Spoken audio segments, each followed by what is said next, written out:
Bienvenidos el día de hoy a un nuevo tema. Este tema es de suma importancia, aun cuando los términos o el nombre les parezca extraño. Se llama conciencia anestesiada y disanestesia. Son dos eventos que por su nombre quizás les parezca raro porque son términos médicos. Sin embargo, al explicarles a ustedes en qué consiste este proceso, créanme que estoy seguro que les va a interesar. La conciencia anestesiada y la disanestesia son fenómenos que pueden llegar a presentarse en los pacientes sometidos a anestesia general. ¿Y en qué consisten? Consisten en que cuando usted recibe anestesia general, recibe un fármaco o fármacos inhalados o inyectados en forma intravenosa. También recibe usted medicamentos para el dolor, analgésicos, y un medicamento que paraliza los músculos para que el tratamiento quirúrgico que se va a hacer en usted sea más fácil de hacerlo, con los músculos relajados. Pues bien, imagínese usted que durante el acto quirúrgico usted recuperara el estado de conciencia. Sería, pues, pavoroso el poder escuchar usted las palabras, los mensajes que están transmitiendo el grupo médico, el ruido de los equipos quirúrgicos, y usted en forma desesperada tratar de moverse, tratar de hacer algún movimiento mínimo para que el grupo médico se percate de que usted está consciente y no puede hacerlo porque está bajo el efecto de un medicamento paralizante. Pues bien, eso es lo que se conoce como conciencia anestesiada. Y, por su parte, la disanestesia se refiere actualmente a un estado de conciencia que se encuentra en estudio. Estos estudios demuestran que no solamente existe una consciente e inconsciente, sino que puede haber una tercera etapa en la cual usted no siente dolor, pero es capaz de percibir órdenes y de responder a las mismas. En esto consiste la disanestesia. Estos términos incluso se han utilizado en algunas películas. Una de ellas fue una taquillera, fue Awake, despierto. Precisamente se trata de una cirugía cardíaca. Pues bien, pues más o menos de este tema vamos a hablar, pero en términos científicos y reales. Gracias por seguirnos y bienvenidos. El día de hoy vamos a tratar el tema conciencia anestesiada y disanestesia. Yo sé que estos conceptos suenan mucho a terminología médica, son terminología médica.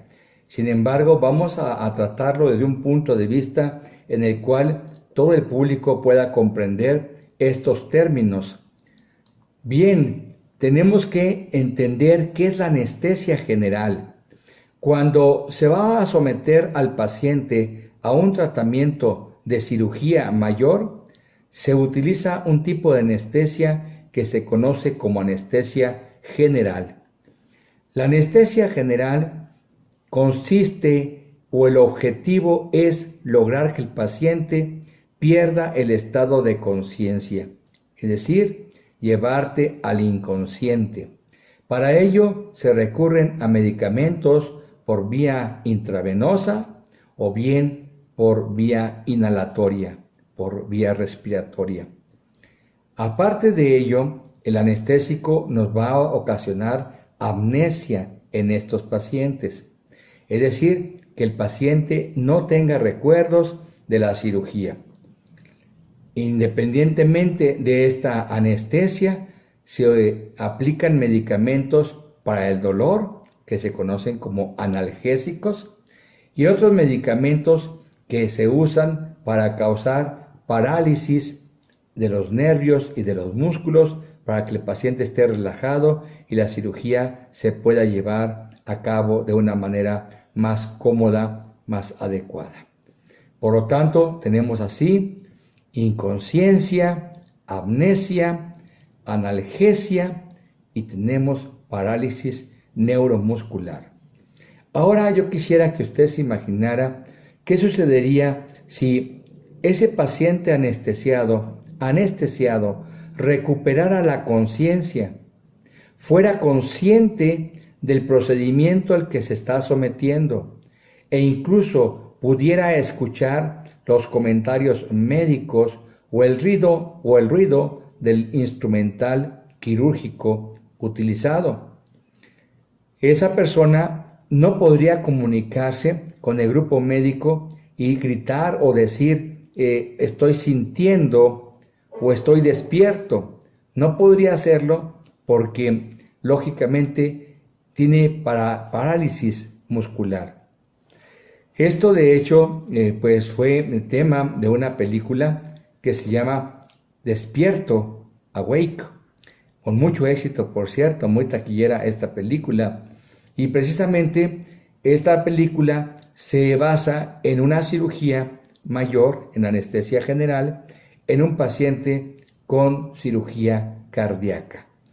Casualidad o no, es precisamente en este tipo de cirugías, cirugía de corazón abierto, cirugía de pulmón, cirugía de hígado, cirugía en pacientes politraumatizados y pacientes incluso con cesáreas, donde son más frecuentes estos estados de conciencia vívida.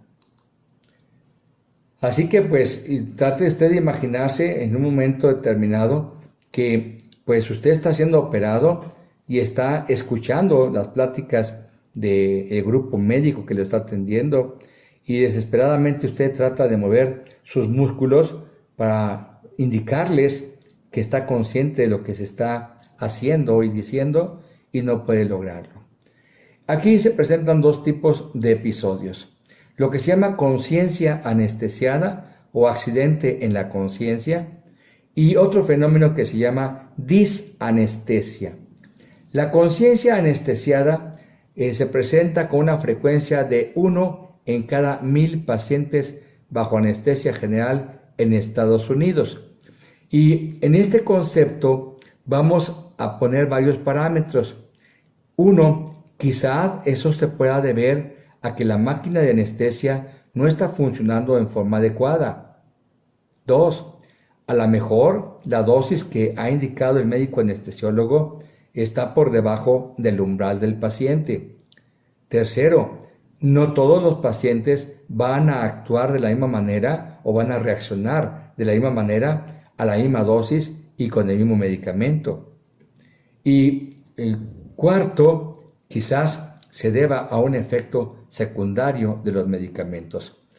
Como usted puede ver, cuando hay un accidente de conciencia, pues hay factores que pueden justificar el por qué el paciente recupera el estado de conciencia sin recuperar la movilidad.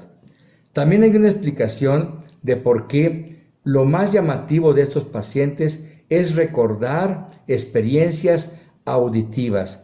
Porque cuando un paciente se somete a estado de coma, lo último que pierde es la audición. El último órgano que se pierde es el oído. Bien, podemos imaginarnos entonces que las manifestaciones del paciente van a ser recuerdos de pláticas, recuerdos del ruido de los equipos quirúrgicos, aun cuando también puede aparecer dolor, e imagínense usted la sensación de asfixia y de parálisis. Tener un tubo en sus vías respiratorias de tal manera que usted no puede hablar y no poder mover los músculos para manifestar al grupo médico que usted está consciente de su acto quirúrgico. Bien, esto sería lo que corresponde a una conciencia alterada, ¿sí? O un accidente de conciencia.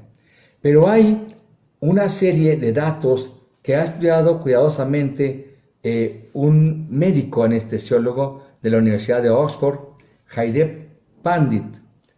El doctor Pandit ha involucrado un nuevo concepto en la medicina que se llama disanestesia.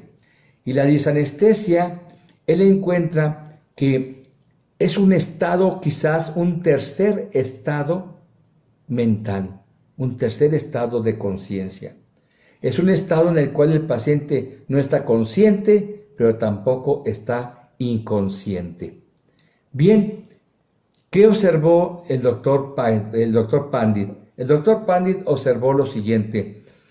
Uno de los métodos usados para tratar de comparar el estado de presión de los anestésicos sobre el cerebro es el monitoreo de la actividad eléctrica. Se pone un equipo en el cráneo para ver las ondas eléctricas cerebrales y mediante ese aparato se va observando cómo van cambiando el patrón eléctrico del cerebro hasta llegar al estado de coma. Bueno, lo primero que se observó es que cuando estás anestesiando al paciente, fuera de que el cerebro se deje anestesiar, el cerebro consciente, el consciente, lucha para no ser anestesiado. Hay más actividad cerebral cuando pones anestésicos que cuando no hay anestésicos. Es una lucha del consciente por recuperarse o por no caer en la inconsciencia. Y enseguida el proceso que hizo el doctor Pandit fue una técnica que se llama técnica del antebrazo aislado. La técnica del antebrazo aislado consiste en, antes de poner anestesia y antes de poner el depresor o el medicamento que paraliza los nervios y los músculos, se pone un torniquete en un brazo para aislarlo, para que el medicamento no entre a esa región, a esa parte del cuerpo. Y durante la cirugía, el doctor Pandit les hacía preguntas, les hacía comentarios a los pacientes estando inconscientes y ellos respondían moviendo la mano o apretando la mano del doctor. ¿Qué quiere decir?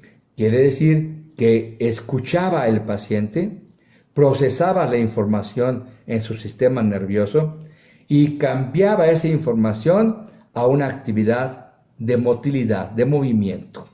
Por lo tanto, los estudios del doctor Pandit indican que quizás estamos ante un tercer estado de conciencia que no pertenece a lo que llamamos conciencia ni inconsciencia, sino un tercer estado, el cual es independiente de la anestesia, independiente de la inconsciencia e independiente de tu consciente.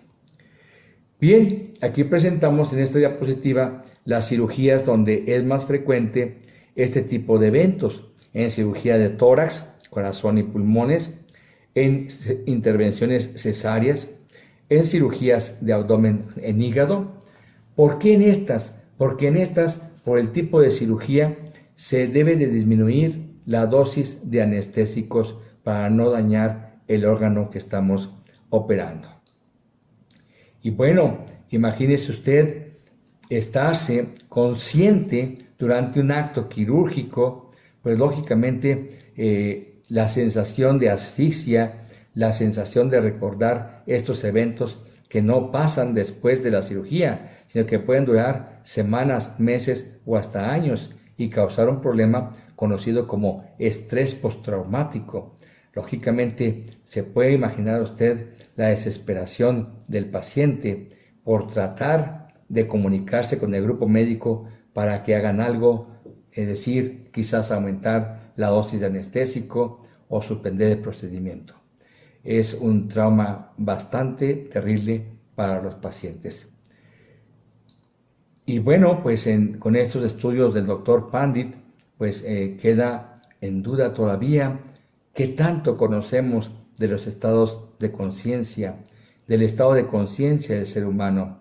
Existe una ciencia que son las neurociencias o la neurobiología que trata de explicar en forma objetiva los conocimientos que se tienen acerca del sistema nervioso central, pero tenemos que tomar en cuenta que hay muchos conocimientos subjetivos dentro de cada paciente que lógicamente al ser subjetivos no son mensurables, no son medibles. Nos queda mucho todavía por caminar nos queda mucho por conocer. Y estos temas tan fascinantes como es la conciencia anestesiada y la disanestesia, en los próximos años creo que va a haber abundante investigación al respecto. Y esto tendrá una cierta relación con otro capítulo que veremos más adelante, que se llama Experiencias cercanas a la muerte. Espero que esta plática haya sido de su agrado y sobre todo haya un cambio de actitud ante nuestras vidas. Gracias por sus comentarios